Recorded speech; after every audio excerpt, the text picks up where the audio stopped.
Hello बच्चों, कैसे हो? Good morning all of you. आज मैं आप लोगों को एक बहुत बढ़िया यूनिट, एक इम्पॉर्टेंट यूनिट जिसका नाम है ऑप्टिक्स, आज मैं ऑप्टिक्स स्टार्ट करने वाला हूँ। और देखा जाए तो ऑप्टिक्स अगर जो नीट की बात करते हैं तो उसमें नियर अबाउट रे और वेव मिला के 6 क्वेश्चन आ जाते हैं। अगर जो मेंस की बात करते हैं तो ये 4 क्वेश्चन आ जाते हैं। तो ऑप्टिक्स एक बड़ा इंपॉर्टेंट टॉपिक है। बोर्ड में देखा है तो 14 मार्क्स का आता है, तो बड़ा ही इंपॉर्टेंट टॉपिक है। और देखते हैं ऑप्टिक्स क्या है। तो ऑप्टिक्स को बेटा हम याद रखना 2 पार्ट्स में डिवाइड करते हैं। पहला रे ऑप्टिक्स, और इस रे ऑप्टिक्स को हम कहते हैं ज्योमेट्रिकल ऑप्टिक्स, इसमें हम ज्योमेट्री यूज करते हैं। दूसरा होता है वेव ऑप्टिक्स, ये नेक्स्ट यूनिट में हम बना के पढ़ेंगे इसको, और इसको कहते हैं फिजिकल ऑप्टिक्स। मेरी बात समझ में? ऑप्टिक्स को 2 पार्ट्स में डिवाइड किया जाता है, ray optics, wave optics. Ray optics को हम कहते हैं ज्योमेट्रिकल ऑप्टिक्स और वेव ऑप्टिक्स को कहते हैं फिजिकल ऑप्टिक्स। तो यहां देखा जाए कि ये ऑप्टिक्स, रे ऑप्टिक्स सबसे पहले हमें पढ़ना है। क्या बेटा? सबसे पहले क्या पढ़ना है? रे ऑप्टिक्स पढ़ना है। तो रे ऑप्टिक्स की जो कुछ प्रॉपर्टी आप देख लीजिए। प्रॉपर्टी ऑफ लाइट, सबसे पहले ये देखो कि speed of light in vacuum कितना होता है बेटा? तो 3 × 10⁸ मीटर। कुछ बेसिक चीजें हैं जो आपको पहले जानना है। थोड़ा सा हम बेसिक पॉइंट सारे जान लें, तब बड़ा इंटरेस्टिंग होगा, ये बड़ा मजा आएगा। लेकिन जो बेसिक पॉइंट है आपने क्लास 10th में पढ़ा होगा, थोड़ा इसको आप देख लीजिए। उसके बाद मैंने बताया कि जो रे ऑप्टिक्स होता है वो कौन सी वेव होती है भाई? तो जो लाइट इज EM या इलेक्ट्रोमैग्नेटिक वेव होती है। कौन सी वेव होती है बोलो? Electromagnetic wave. ये इलेक्ट्रिक और मैग्नेटिक फील्ड दोनों में पॉसिबल होती है। नेक्स्ट पॉइंट में देखिए आप, the wavelength of visible light, ये आपको मालूम है, the wavelength of visible light कितना होता है? 4000 एंगस्ट्रॉन से 7000 एंगस्ट्रॉन के बीच होता है विजिबल लाइट की वेवलेंथ। उसके बाद देखिए 4th पॉइंट में, the light passes from one medium to another medium, its frequency and colour do not change. यानी ये दोनों चेंज नहीं होते। कौन कौन सी चीजें चेंज नहीं होती? उनकी फ्रीक्वेंसी और उनका कलर चेंज नहीं होता। और नेक्स्ट पॉइंट में देखिए, अगर जो ये लाइट निकालना होगा, अगर जो वैक्यूम की बात करेंगे तो ये C है, इसकी वैल्यू होती है 3 × 10⁸, और ये मैंने आपको फ्रीक्वेंसी दिया, और ये आपका वेवलेंथ है। ये वेवलेंथ है, ये फ्रीक्वेंसी है। इस तरीके से आप उसकी स्पीड निकाल सकते हो, चाहे फ्रीक्वेंसी निकाल सकते हो, चाहे वेवलेंथ निकाल सकते हो। अब मैं आपको बताने वाला हूं रिफ्लेक्शन ऑफ लाइट क्या होता है। सबसे पहले ये समझना है रिफ्लेक्शन ऑफ लाइट क्या होता है, बड़ा ध्यान से समझना, याद रखना। When the light return to same medium after touching a boundary, जैसे वो बाउंड्री से टच करता है, यानी देखो ये लाइट ऐसे आ रही है, यहां देखो बेटा, ऐसे लाइट आ रही है, आई लाइट, और इस बाउंड्री से टच किया और रिटर्न हो गया, तो लाइट का आना इंसिडेंट हो गया और ये रिफ्लेक्ट होना है। तो जैसे इस बाउंड्री से टच किया वो रिफ्लेक्ट हो गया। इसका मतलब इसी को हम कहते हैं रिफ्लेक्शन ऑफ लाइट। लेकिन देखा जाए कि रिफ्लेक्शन ऑफ लाइट में, रिफ्लेक्शन ऑफ लाइट में देखो क्या क्या होता है। सब लॉ ऑफ रिफ्लेक्शन देख लेते हैं, ये तो आपको आता ही होगा। The incident ray, the reflected ray and the normal to the at the same plane. यानी मैं आपको यहां दिखा देता हूं, बहुत ध्यान से देखना। ये इंसिडेंट है,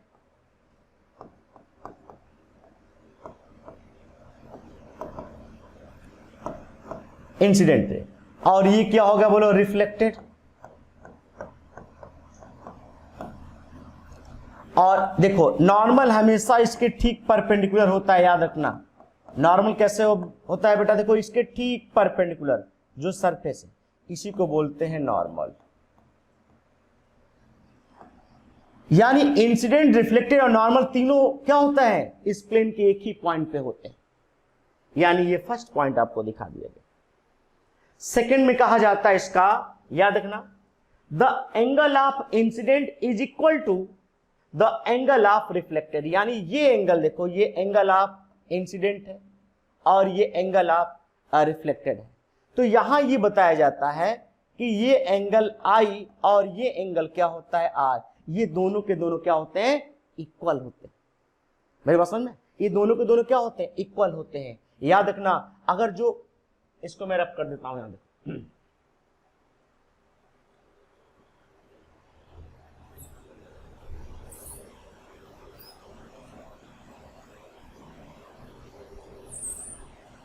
यहां दो मैं दिखा रहा हूं।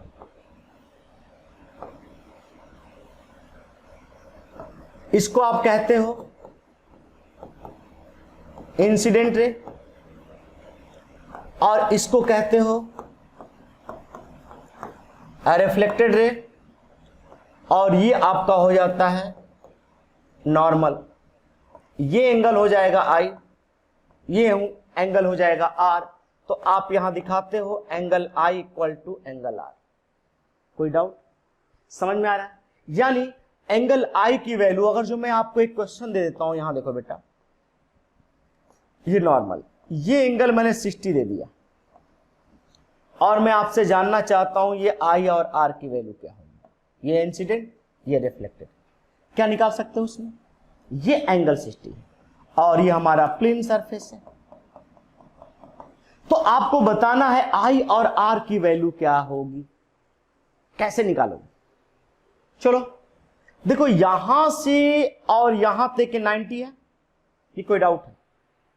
चलो, अगर जो मुझे यहां से यहां 90 दिखाना है तो हम क्या कर लेंगे, ये 90 माइनस 60 कर लेंगे।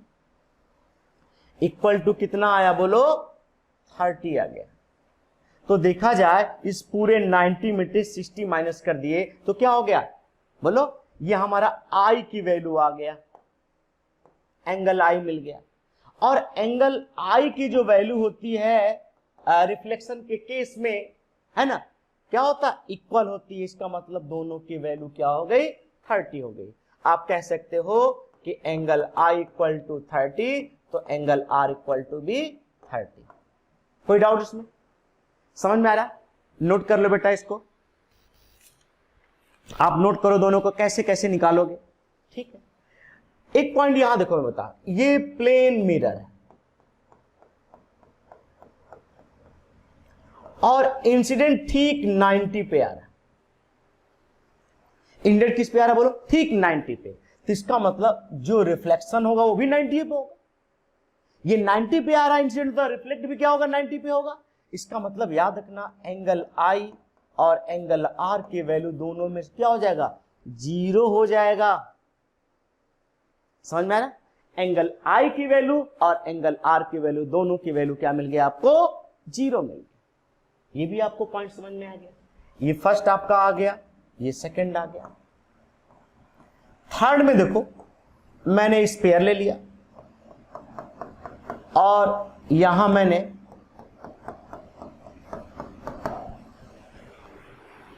और ये ऐसे आ रही है, इसके ऊपर ऐसे नहीं, और आते ही रे ऐसे रिटर्न होगी। इसका नॉर्मल क्या होगा बेटा, देखो ठीक परपेंडिकुलर, और ये नॉर्मल इसके रेडियस को टच करता है। ये आपका आई हो जाएगा, ये आपका आर हो जाएगा। फिर इसमें दिखा दोगे कि angle I equal to angle R. इस तरीके से हमेशा ये नॉर्मल कहां जाएगा, इसके रेडियस को डिनोट करेगा। मेरी बात समझ में? ये थर्ड एग्जांपल होंगे। कोई डाउट इसमें? इस तरीके से नोट कर लीजिए आप कि मैंने आपको बताया कि इंसिडेंट एंगल और रिफ्लेक्टेड एंगल दोनों को आप क्या दिखा सकते हो, आई इक्वल टू आर दिखा सकते हो। मैंने कहा अगर जो ये एंगल आपके पास 60 आ जाएगा तो दूसरा एंगल आई और आर कैसे निकालोगे, वो भी आप आसानी से निकाल सकते हो। यहां अब नेक्स्ट पॉइंट में देखो, यहां the image formation by plane mirror. ये कैसे दिखा है, कैसा इमेज बन सकता है बोलो, इरेक्ट, वर्चुअल बनता है एंड सेम साइज का एंगल बनता है। ये आपको याद रखना है। कैसा बनेगा बोलो, इरेक्ट बनेगा, वर्चुअल बनेगा एंड सेम साइज का। अब आओ देखो कैसे कैसे इसके एंगल बनाए जाते हैं। ये प्लेन मिरर है बेटा, ध्यान से देखना। और इस प्लेन मिरर में यहां देखो मैं दिखा रहा हूं, ये हमारा ऑब्जेक्ट है, ठीक है, और ऑब्जेक्ट से रे ऐसे जा रही है, यहां ये रे ऐसे जा रही है, तो आपको मालूम है ये रिफ्लेक्ट हो जाएगी रे, और ये रे ऐसे रिफ्लेक्ट हो जाएगी, और देखा जाए तो ये यहां से अगर जो डिस्टेंस हम ले लेते हैं x, तो याद रखना उतना ही मिरर के अंदर x डिस्टेंस पे इसके इमेज बनेगी, ये याद रखना है आप।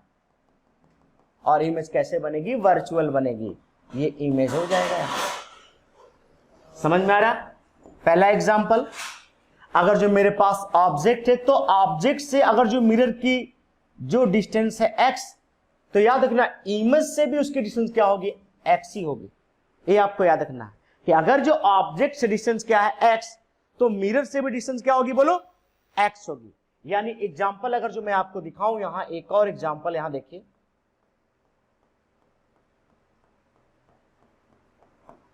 अगर जो ये ऑब्जेक्ट 4 सेंटीमीटर पे है, ठीक है, तो कहता है कि ऑब्जेक्ट और मिरर के बीच का जो डिस्टेंस है वो 4 सेंटीमीटर है, तो कहता है कि मिरर और इमेज के बीच का डिस्टेंस क्या होगा? तो याद रखना हमेशा दोनों डिस्टेंस क्या होता है? इक्वल होता है। पहले ही दिमाग लगाना कि ये भी 4 सेंटीमीटर होगा। कितना होगा बेटा? 4 सेंटीमीटर, यानी यहां।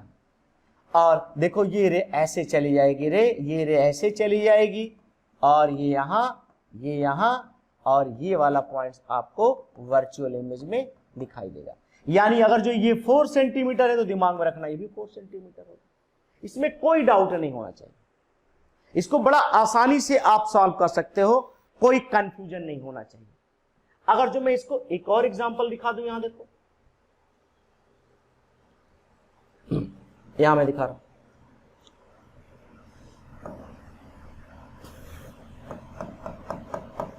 ये हमारा क्या है? बोलो मिरर है। ऑब्जेक्ट मेरा यहां है, और देखो ये ऑब्जेक्ट से ये रे ऐसे जा रही है, तो इसका मतलब इमेज के लिए भी इतना ही डिस्टेंस आपको रखना होगा। ये आई हो जाएगा, ये ऑब्जेक्ट रे ऐसे जाके ऐसे चली गई, तो ये समझ जाना ये यहां वर्चुअल आप दिखा सकते हो। दिखाई दिया? यानी ये थोड़ा सा टेढ़ा हो गया, इसको ऐसे नहीं दिखा, ये रे ऐसे गई, अरे ऐसे जाने के बाद रे ऐसे चली गई। इस पॉइंट को हम दिखा सकते हैं, ठीक, ऐसे। बस समझ में? लेकिन यहां से ये डिस्टेंस x होगी तो ये भी डिस्टेंस x होगी, ये आपको दिमाग में रखना होगा। इसका मतलब देखा जाए कि अगर जो ऑब्जेक्ट से x डिस्टेंस है तो इमेज से भी x डिस्टेंस बनेगा, लेकिन ये कैसा बनेगा? वर्चुअल बनेगा। बात समझ में? इरेक्ट बनेगा। अगर जो यही एग्जांपल मैं ऐसे ले लेता हूं, देखो आप,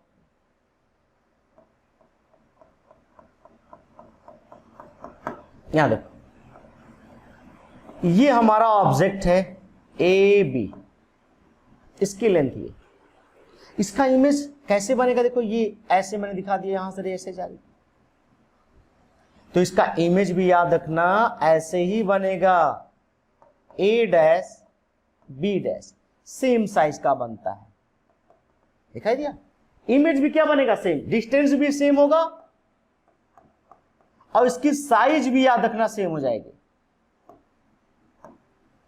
ऑब्जेक्ट और इमेज की साइज भी सेम हो गई और डिस्टेंस भी सेम हो गया। इस तरीके से आप इसको दिखा सकते हो, इस तरीके से इसको आप सॉल्व कर सकते हो। इसमें कोई डाउट? क्लियर है? चलो अब मैं यहां दिखा रहा हूं इसको, एक एग्जांपल और दिखा रहा हूं इसको।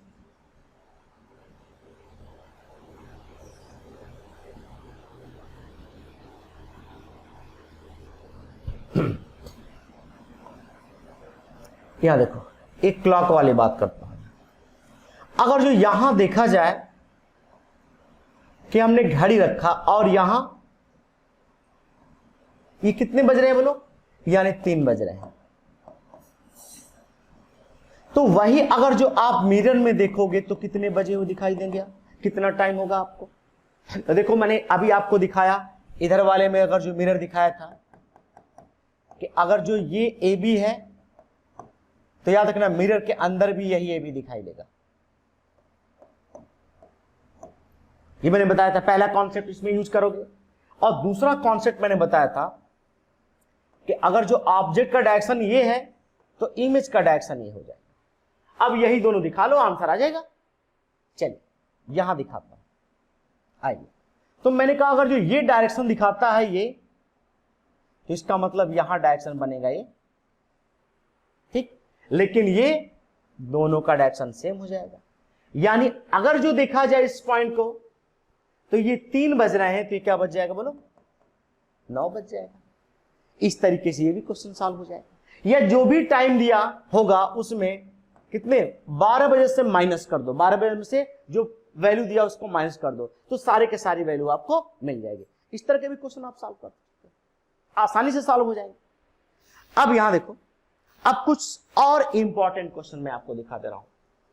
ये क्या कह रहा है, ध्यान में देखना। The minimum height of a plane mirror to see object is full height is क्या होगा, h/2।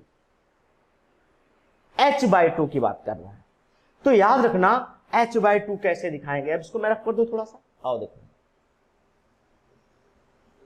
इसको तो नोट कर लिए आप लोग, नोट कर लो बेटा।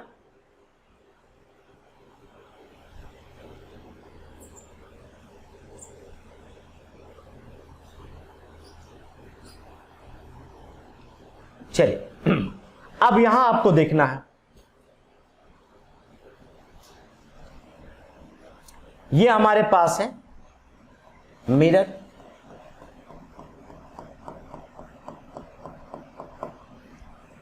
और ये हमारे पास ऑब्जेक्ट है। बहुत ध्यान देखना, कहता है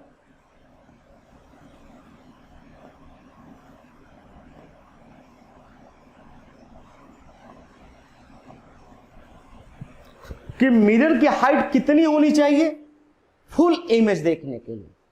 तो यहां देखो बेटा, मैं आपको ये दिखा रहा हूं कि ऐसे रे आई, ऐसे रे चली गई, ऐसे रे आई और ऐसे रे चली गई। ये पॉइंट हमारा जो दिखाई दे रहा है आपको, ये एच, यानी पूरा का पूरा हमने दिखा दिया। ए और बी क्या है हमारा, यहां से यहां एच है। तो ये मिरर की हाइट कितनी होनी चाहिए, h/2 होनी चाहिए। ये पूरे के पूरे ऑब्जेक्ट का जो इमेज दिखा रहा है, तो याद रखना अगर जो मिरर की हाइट h/2 होगी तो क्या होगा, याद रखना पूरे फुल इमेज दिखा सकता है ना। ये फुल इमेज दिखाने के लिए, फुल इमेज देखने के लिए। यानी अगर जो देखो एक क्वेश्चन मैं पूछ देता हूं यहां,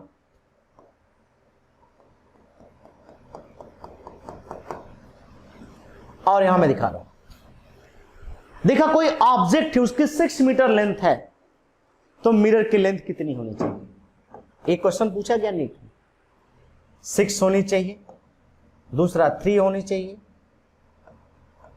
सेंटीमीटर सेंटीमीटर, थर्ड में देखो यहां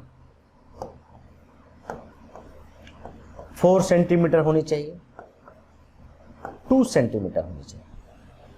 तो मैंने आपको बताया कि जस्ट हाफ होनी चाहिए। यानी यहां देखा जाए, अभी तो डायग्राम बनाया था, देखो यहां अगर जो ये पूरा 6 सेंटीमीटर है तो इसका मतलब ये h की वैल्यू कितनी होनी चाहिए, मिरर की हाइट कितनी होनी चाहिए, तो 6/2 होनी चाहिए। यानी 6/2 मतलब 3 सेंटीमीटर। यानी ये वाला ऑप्शन सही है। यानी आसानी से ऐसे क्वेश्चन लगा सकते हैं कि अगर जो ऑब्जेक्ट की लेंथ अगर जो मान लो क्या है 6 सेंटीमीटर है, तो आप क्या करोगे, इमेज का करोगे 6/2 यानी 3 सेंटीमीटर होगा। कोई 10 फीट का है दीवार, अगर जो हमें उसका इमेज दिखाना है तो कितना होगा, तो उसका जस्ट हाफ दिखा लेंगे, आसानी से सॉल्व कर सकते हो इसको। चलो नेक्स्ट पॉइंट देखते हैं इसमें। Number of image form by क्या, 2 प्लेन मिरर। ये सिमेट्रिकल क्या होता है और अनसिमेट्रिकल क्या होता है। इसको थोड़ा ध्यान देना, नंबर ऑफ इमेज कैसे बनते हैं और वो नंबर ऑफ इमेज हम सॉल्व कैसे करेंगे, क्या क्या हो सकता है। चलिए आइए देखिए नंबर ऑफ इमेज कैसे निकालते हैं। पहला ही पॉइंट मैं देखा हूं, आपको दिखा रहा हूं यहां कि अगर जो मेरे पास, यहां देखिए ये 45 है और ये भी 45 है और ये मिरर है,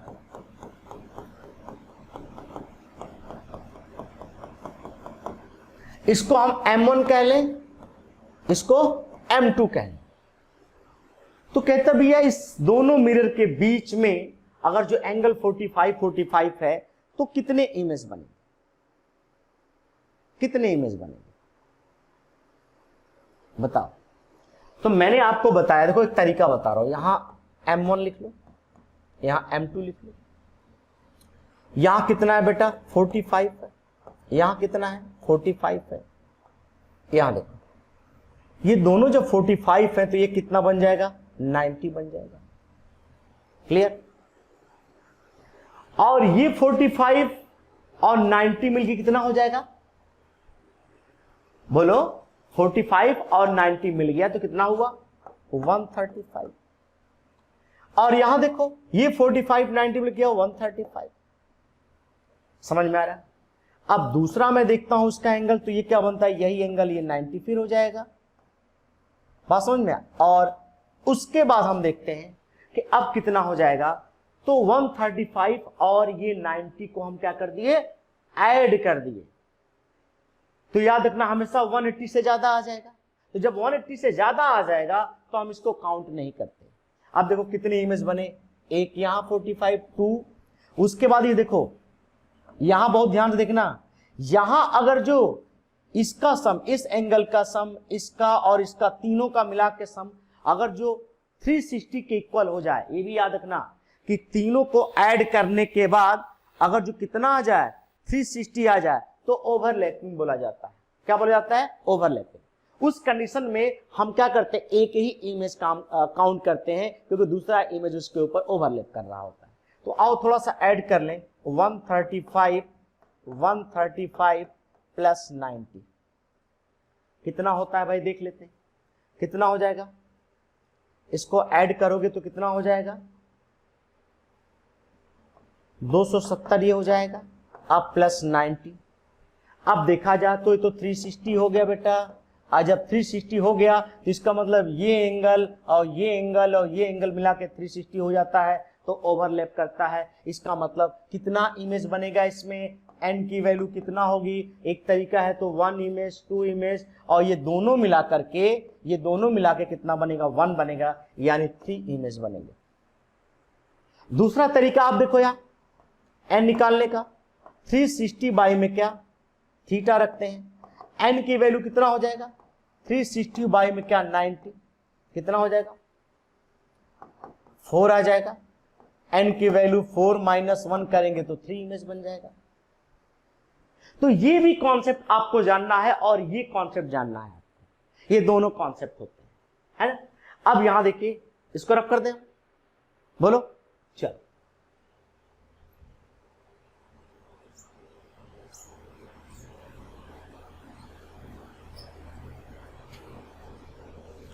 अब यहां देखो, अब ये एंगल मैंने आपको दे दिया थीटा इक्वल टू 120 दे दिया, तो आप n की वैल्यू कैसे निकालोगे, 360 बाय में क्या 120 कितना हो जाएगा 3 आ जाएगा। लेकिन अगर जो यही दो कंडीशन में आता है, ध्यान से देखना इधर, ये तो समझ गए n वाला फार्मूले से, बड़ा आसान है। लेकिन अब देखो मैं थोड़ा सा आपको किसमें, सिमेट्रिकल और अनसिमेट्रिकल के फॉर्म में दिखाते हैं। यहां देखो 120 है ना, इसको ऐसे दिखा लेते हैं, ऐसे मिरर लगा होगा,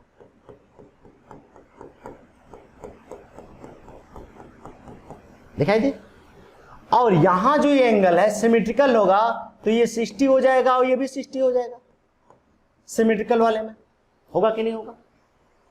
तो जब 60 और 60 हो जाएगा तो हम क्या करेंगे, यहां देखो ये मैंने इस मिरर को सपोज किया M1, इस मिरर को सपोज किया M2, फिर यहां रखो M1, यहां रखो M2। ये वाला कॉन्सेप्ट देखना, किसी तरह का क्वेश्चन भी सॉल्व हो जाएगा। इस फार्मूले से पॉइंट वाले सॉल्व नहीं पाते, लेकिन इससे सब क्वेश्चन सॉल्व हो जाएंगे। यहां देखो, अब यहां मैं रखता हूं क्या 60।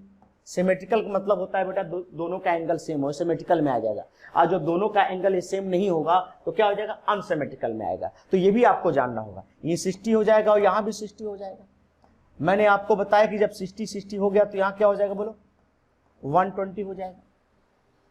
अब यहां देखो 60 और 120 मिलके कितना हो जाएगा, दोनों को ऐड करो, कितना हो जाएगा, यहां 60 180 हो जाएगा। और यहां कितना हो जाएगा, बोलो 180 हो जाएगा। आया, दोनों को मैंने 60 लिया, कितना हुआ 180 हो गया। जब 180 हो गया और यहां मैंने आपको फार्मूला बताया,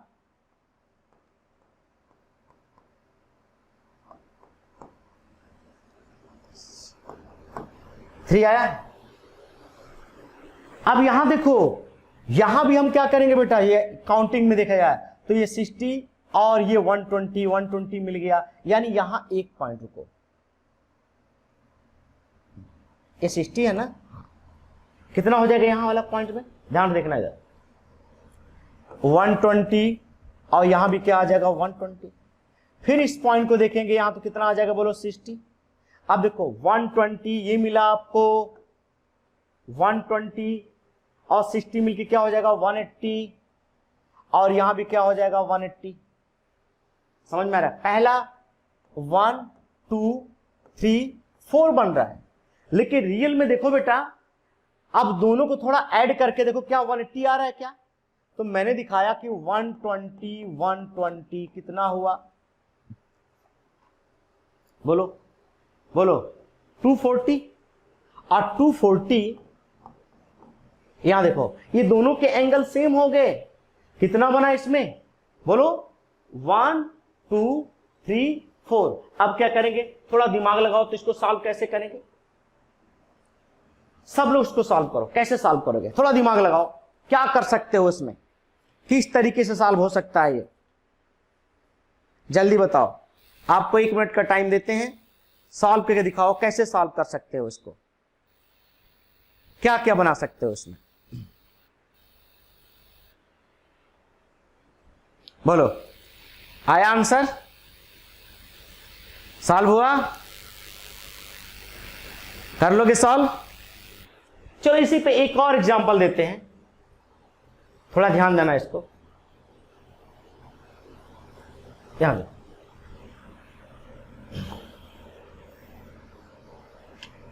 मैंने दे दिया यहां, सिमेट्रिकल की बात करते हैं, ये भी 30 हो जाएगा और ये भी 30 हो जाएगा। एक मिरर ये है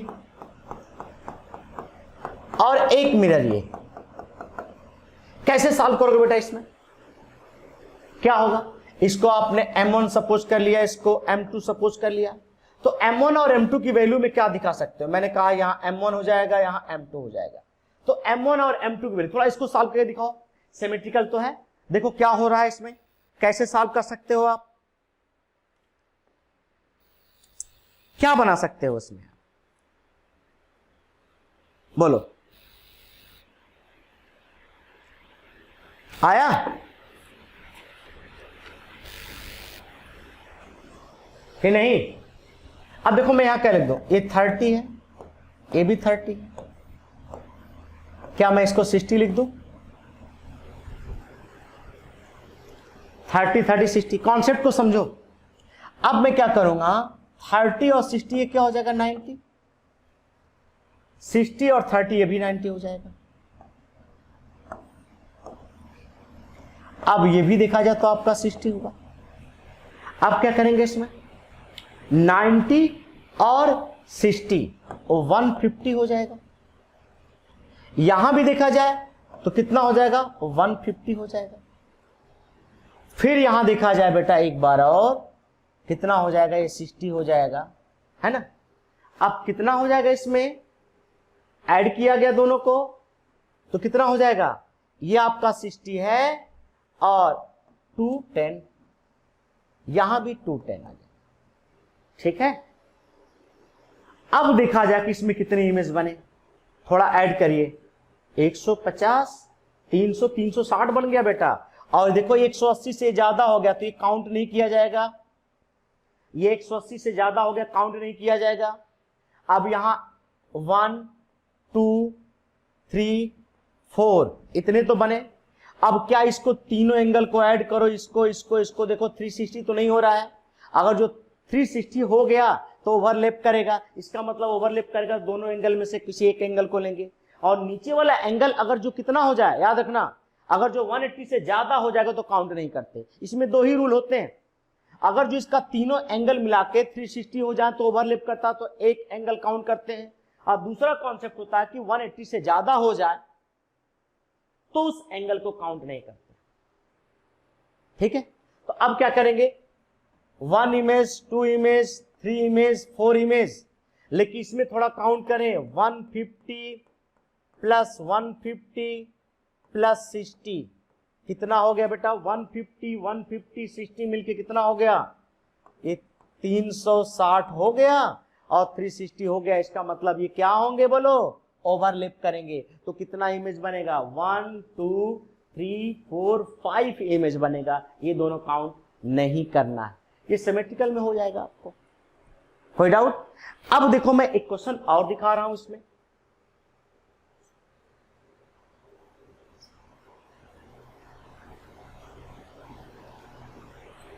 ध्यान से देखना इसको।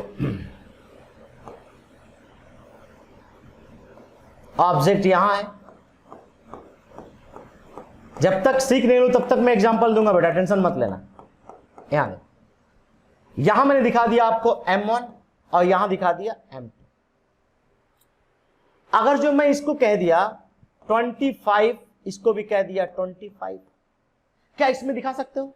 मैंने दो रूल बताया, पहला ये देखना लास्ट में 180 से कम होना चाहिए, और दूसरा तीनों एंगल ऐड करने के बाद 360 नहीं होगा, और 360 हो गया तो ओवरलैप करेगा, तो दोनों एंगल को एक काउंट कर लेना। ठीक, तो अब क्या होगा, ये सिमेट्रिकल दोनों है, देखो ये भी सिमेट्रिकल का क्वेश्चन है।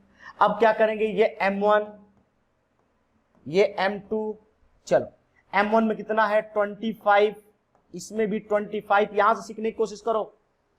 अब देखा जाए 25 तो कितना हो जाएगा, ये 50 हो जाएगा। चलिए ठीक है, अब 50 हो गया तो 50 में 25 तो क्या हो गया, 75 हो गया, और यहां भी क्या हुआ, 75 हो गया। कोई डाउट? चलिए दूसरा दिखाते हैं, इसमें ये भी 50 हो गया। अब क्या करेंगे, 75 यहां मिल गया आपको। अब नेक्स्ट वाले में, नेक्स्ट पॉइंट में देखो आप, 75 और कितना 50 ऐड कर दीजिए, ये 75 में ये 50 ऐड कर दीजिए, तो कितना हो जाएगा भाई, 125, यहां भी 125।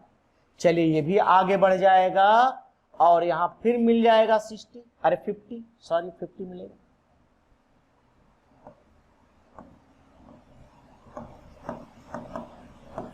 अब क्या होगा बेटा, एक बार और ऐड कर लो, एक बार और ऐड करोगे तो क्या दिखाई देगा आपको, तो देखो 125 में हमने ऐड कर दिया कितना, तो ये कितना हो जाएगा बोलो, ऐड करो तो कितना हो जाएगा 175।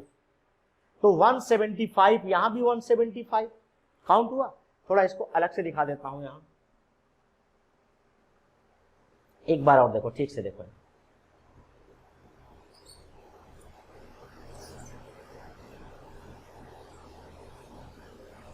ध्यान से देखो मैं क्या दिखा रहा हूं।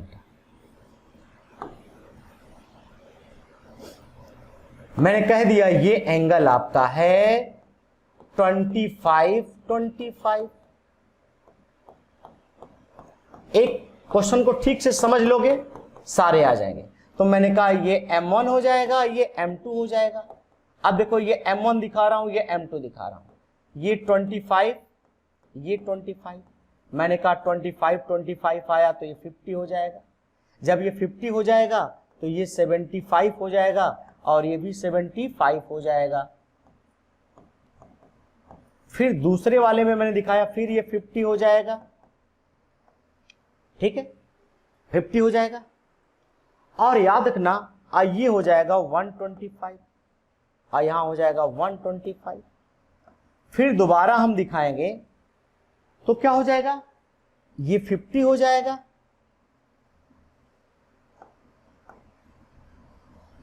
और ये 50 हो गया, याद रखना 50।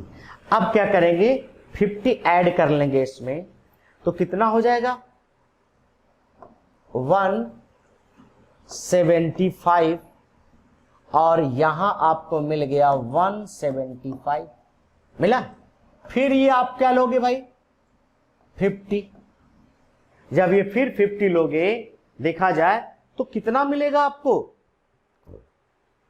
अब देखो यहां 175 है ना, 175 क्लियर। तो चलिए ये काउंट, अब उसके बाद फिर 50 ऐड करोगे तो 180 से ज्यादा हो जाएगा, तो इसको काउंट ही नहीं करना है। लेकिन थोड़ा यहां देखो, अब यहां क्या हो जाएगा भाई, तो इमेज 1 2 3 4 5 6, अब क्या हो जाएगा 7 और ये 8। लेकिन थोड़ा इसको हम काउंट तो करें और देखें कितना कितना आता है भाई। तो 175 175 और ये 50 ऐड करो, कितना हो जाता है बेटा, क्या ये 360 आ रहा है कि नहीं आ रहा, चेक करो तो इसको, तो कितना हो जाएगा इसमें, आ जाएगा कि नहीं। अब इसको सॉल्व करके तुम बताओ कि इसमें कितने नंबर ऑफ इमेज बनेंगे। अब बना सकते हो, मैंने दो रूल आपको बताया। पहला रूल क्या बताया, ये तीनों को ऐड करने के बाद अगर जो ये 360 आता है तो समझ जाना कि क्या ओवरलैप करता है, तो दोनों एंगल में से एक को काउंट करना है। इसके आगे देखो 180 से ज्यादा हो गया तो उसको हटा दिया, तो चलो बस ये काउंट होगा, ये काउंट होगा, ये काउंट होगा, ये काउंट होगा, ये काउंट होगा, ये काउंट होगा, 1 2 3 4 5 6। अब ये तुम्हें डिसाइड करना है कि क्या ये काउंट होगा कि नहीं काउंट होगा। अगर जो ये 360 हो जाता है तीनों को ऐड करने के बाद, तब तो एक एंगल को काउंट करना है, और 360 नहीं होता है तो दोनों एंगल को काउंट करना है। ये सिमेट्रिकल वाले क्वेश्चन आपको है। लेकिन अब हम दिखाते हैं यही क्वेश्चन अगर जो अनसिमेट्रिकल क्वेश्चन यानी उसमें हो, अनसिमेट्रिक में होगा। अनसिमेट्रिक में होगा बेटा तो क्या करेंगे, यहां देखो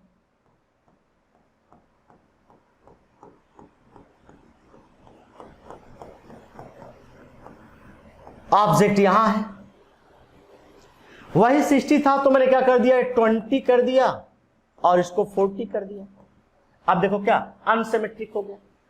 क्या इसको सॉल्व करेंगे तो क्या आएगा, यहां देखो ये M1 और M2, M1 और M2 में, तो मैंने कहा यहां 20 ले लेते हैं, थोड़ा और ऊपर लेते होते हैं।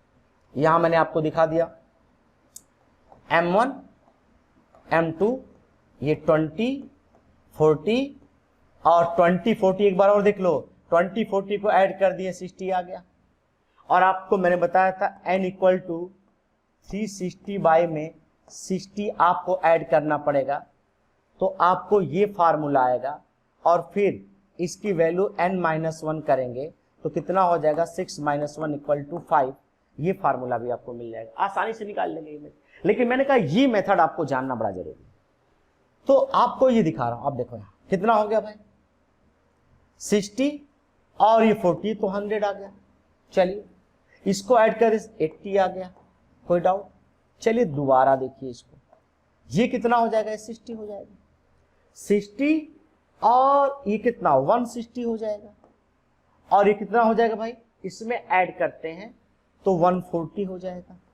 चलिए एक स्टेप और बनाते हैं हम इसको, फिर ये 60 मिल गया तो 60 और ये तो 200 हो जाएगा, ठीक, ये 200 आ गया, और ये क्या हो जाएगा इसमें बोलो तो 20 आ जाएगा। यानी ये दोनों तो बेकार हो गए बेटा। क्यों क्यों बेकार हो गए बोलो, 180 से ज्यादा। अब हमें ये पता करना है कि ये एंगल ये एंगल ये एंगल मिला करके क्या तीनों एंगल 360 से ज्यादा हो रहे हैं कि 360 के इक्वल हो रहे हैं कि 360 से कम हो रहे हैं। तो मैंने कहा 360 हो जाएंगे तो ओवरलैपिंग हो जाएगा, इसका मतलब दोनों एंगल में से एक एंगल को ऐड करना, ओवरलैप करना है तो एक ही एंगल शो होगा। जब दोनों एंगल ओवरलैप करेंगे तो एक ही एंगल शो होगा ना, तो इसमें से तब एक एंगल काउंट करेगा कब, जब ये दोनों को ऐड करने के बाद कितना आ जाए 360 आ जाए। तो अब देखो 140 प्लस 160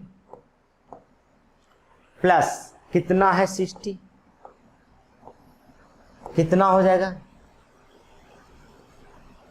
बोलो, ऐड करो तो कितना हो जाएगा, ये हो जाएगा आपको मिला, बताओ कितना हो जाएगा आंसर, जल्दी बोलो।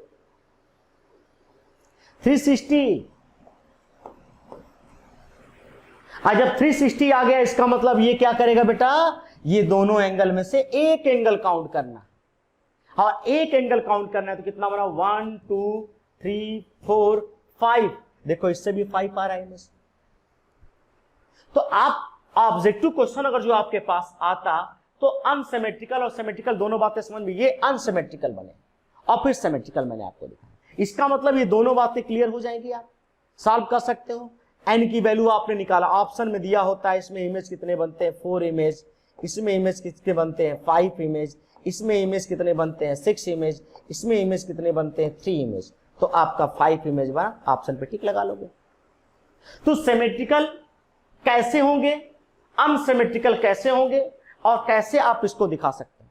एक क्वेश्चन दूं, सॉल्व करोगे आप, चलो रफ कर देता हूं उसको।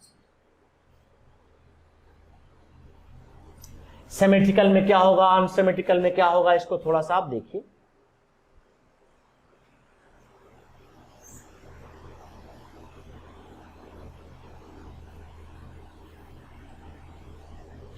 आइए अब मैं आपको क्वेश्चन दे रहा हूं। ए ऑब्जेक्ट है, इसमें मैंने आपको दे दिया 20 और ये क्वेश्चन दे दिया 50। कितने आंसर आएंगे, सॉल्व करो तो। ये आपका मिल गया क्या, M1 M2 दिखाई दे, सॉल्व करो इसको, कितने बनेंगे इसमें, कितने निकाल सकते हो आप।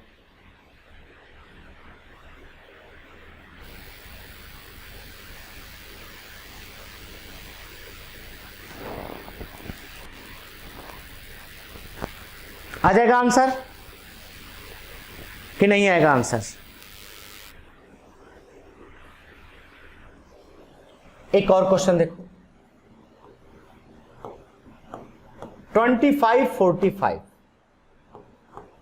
दोनों में से एक कोई मैं सॉल्व कर देता हूं, एक तुम सॉल्व करो, क्या आंसर आएंगे इसको बोलो, कैसे निकालेंगे हम।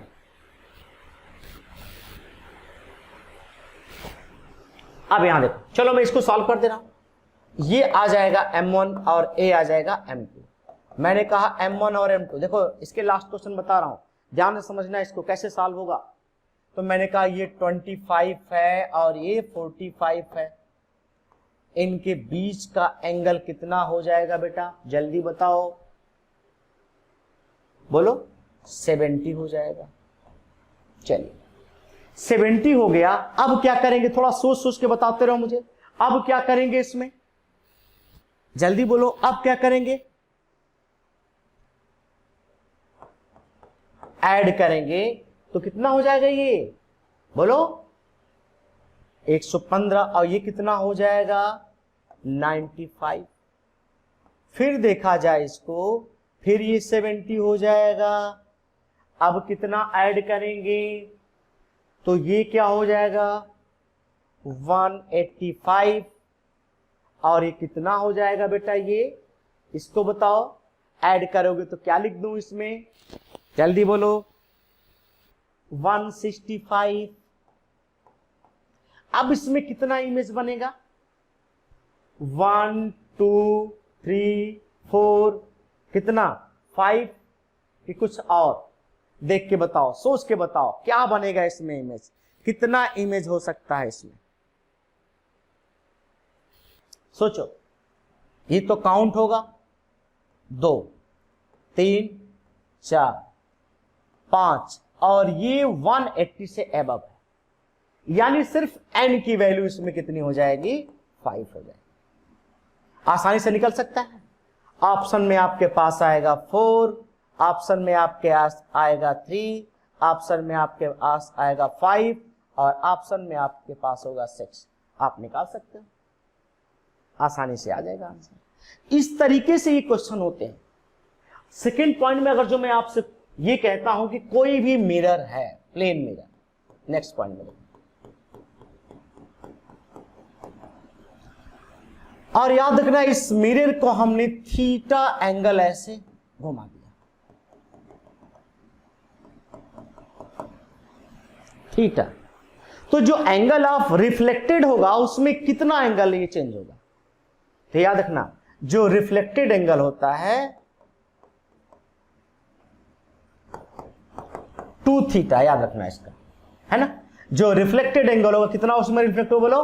अगर जो मिरर को थीटा हमने बेंड कर दिया तो रिफ्लेक्टेड एंगल 2 थीटा हो जाएगा, ये दिमाग में रखना। ये भी क्वेश्चन आपसे पूछा जाता है। नेक्स्ट क्वेश्चन ये भी पूछा गया आपका, नीट का क्वेश्चन है बेटा, याद रखना। अब यहां मैं दिखा रहा हूं एक मिरर है,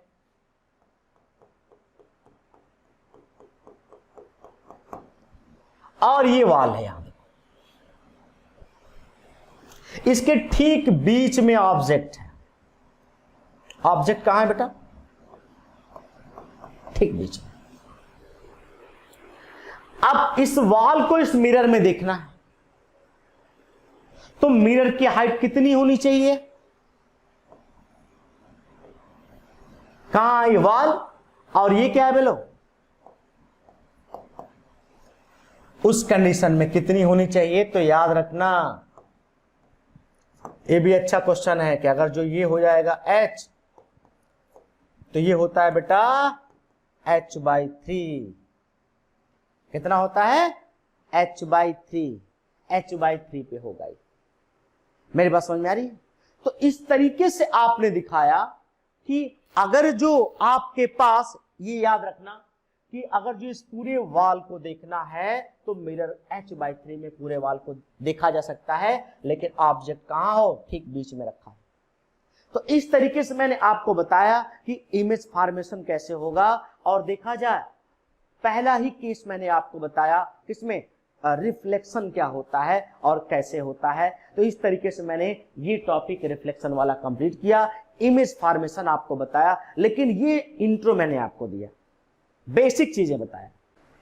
हाँ, तो बच्चों में बता रहा था आपको कि n की वैल्यू 360/थीटा हो और it is the even number हो, तो याद रखना सिमेट्रिकल हो चाहे अनसिमेट्रिकल हो, दोनों कंडीशन में फार्मूला n-1 लगाना। दोनों कंडीशन में फार्मूला क्या लगाना? n-1। और दूसरा कंडीशन कि 360/थीटा की वैल्यू ऑड नंबर आ जाए, तो सिमेट्रिकल में याद रखना, सिमेट्रिकल में आपको n-1 लगाना है और अनसिमेट्रिकल में वैल्यू क्या हो जाएगी? n हो जाएगी। मेरी बात समझ में? किसमें याद रखना? सिमेट्रिकल। सिमेट्रिकल मैंने आपको बताया था, यहां देखो सॉल्व कराया था। सिमेट्रिकल में क्या हो जाएगा? ये 30 हो जाएगा और ये 30 हो जाएगा। तो मैंने कहा कि अगर जो इसका आंसर किसमें आ जाए, बोलो, इवन नंबर में आ जाए, तो सिमेट्रिकल वाले में मैंने आपको बताया कि जो इवन नंबर आ जाए, तो सिमेट्रिकल हो या अनसिमेट्रिकल हो, दोनों केस में, यहां देखो ये 20 और ये 60, दोनों केस में नंबर ऑफ इमेज क्या करना? n-1 यानी इक्वल आएगा। सॉल्व कर लेना, नंबर ऑफ इमेज में अभी बताया हूं इक्वल आएगा। किस केस में? जब ये इवन नंबर आता है। दूसरा केस में आपको बता रहा हूं कि हमको ये मालूम हो गया कि n की वैल्यू 360/थीटा हम करते हैं, n की वैल्यू ऑड नंबर में आ गया। तो याद रखना सिमेट्रिकल में आप n-1 कर लेना और अनसिमेट्रिकल में आप क्या करोगे? वही नंबर रहने देना। तब जब n की वैल्यू क्या मिल जाए? ऑड नंबर में आ जाता है। तो सिमेट्रिकल में क्या करना है आपको? याद रखना n-1, और अनसिमेट्रिकल में क्या करना है? n ही रखना है। तो इस तरीके से वो फार्मूला भी अप्लाई कर सकते हो और इस कॉन्सेप्ट भी अप्लाई कर सकते हो, और दोनों को अप्लाई कर लेना तो आपके आंसर एग्जैक्ट मिल जाएंगे इसके। ठीक है बेटा?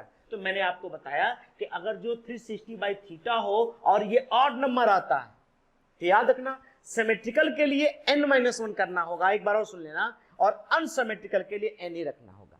लेकिन यही क्वेश्चन 360/थीटा इवन नंबर आ जाए, तो सिमेट्रिकल हो चाहे अनसिमेट्रिकल हो, दोनों केस के लिए हमेशा n-1 का फार्मूला अप्लाई करना, ये बड़ा इंपॉर्टेंट टॉपिक है, मैंने आपको बताया। ठीक है बेटा? इस तरीके से आप इसको सॉल्व कर सकते हैं। नेक्स्ट लेक्चर में इससे ज्यादा इंपॉर्टेंट वाले क्वेश्चन आपको मिलेंगे और बड़े अच्छे अच्छे कॉन्सेप्ट मिलेंगे। तो आज का लेक्चर मैं ही करता हूं क्लोज। Thank you.